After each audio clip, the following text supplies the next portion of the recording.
والنهار إذا جلاها والليل إذا يغشاها কসম সূর্যের আর কসম চাঁদের যে সূর্যের পেছনে ছুটে সুবহানাল্লাহ বলেন। দেখছেন তো কোরআনের উদাহরণটা কেমন সুন্দর। তাহলে পুরুষরা হলো কি সূরজ আর মেয়েরা হলো কি চাঁদ। পুরুষরা হলো কি সূর্য, মেয়েরা হলো কি চন্দ্র। সুবহানাল্লাহ। তাহলে সূরা কমারের ব্যাখ্যা দিয়ে 1 ঘন্টা আলোচনা করা সম্ভব। বলেন সুবহানাল্লাহ। এই সূরাটা কেন গুরুত্বপূর্ণ? যেহেতু তাফসীর করতে বসছে এখানে। কমার এই সূরার মধ্যে আল্লাহ একটা কথাকে 4 বার বলেছেন। কয়বার বলেছেন? কোন আয়াত সেটা? যে আয়াত পড়িয়া ওয়াজ শুরু করিয়াছি। আল্লাহ কি বলেছেন? ওয়ালাকাদ ইয়াসসারনাল কুরআনা লিযিকর। আমি আল্লাহ কোরআনকে তোমাদের জন্য সহজ করে অবতীর্ণ করেছি। কে আসো এমন উহারা বুঝিবার চেষ্টা করবে? আল্লাহ প্রশ্ন করেছেন। আমি যে কোরআন নাযিল করেছি ইহা বুঝিবার জন্য সহজ করে অবতীর্ণ করেছি। তার মানে আল্লাহর এই কথা দ্বারা বোঝা গেল কোরআন বুঝা সহজ না কঠিন? আচ্ছা, আপনারা কি সকলেই কোরআন বুঝেন? কি কোরআন বুঝেন সবাই? বুঝি না জোরে বলেন না কেন? কোরআন বুঝেন সবাই?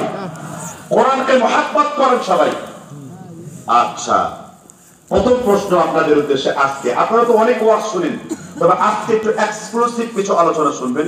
আমি মিলজিল হুদা চিৎকার আন্দাজে মান্দাজে ডেলিভারি দেব না। কোরআনকে কে সৃষ্টি করেছেন? কোরআনকে কে সৃষ্টি করেছেন? আবার বলেন, কোরআনকে কে সৃষ্টি করেছেন? তো এইবার 4 ইমামের ফতোয়া নেন।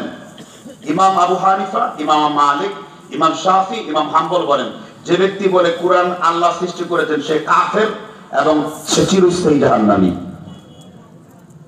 আপনার না জানার কারণে বলছেন কোরআন আল্লাহ সৃষ্টি করেছেন। তাফসীর করবেন নাকি একটু?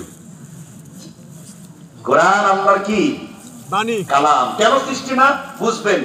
এটা ইসলামের আকীদার প্রশ্ন। এখানে কোনো মাযহাব নাই। এখানে হানাফি, মালিকি, শাফিঈ, আহলে হাদিস, হাম্বলি, আশআরি, আহলে তাশাইয়্যু, শিয়ারা পর্যন্ত একমত।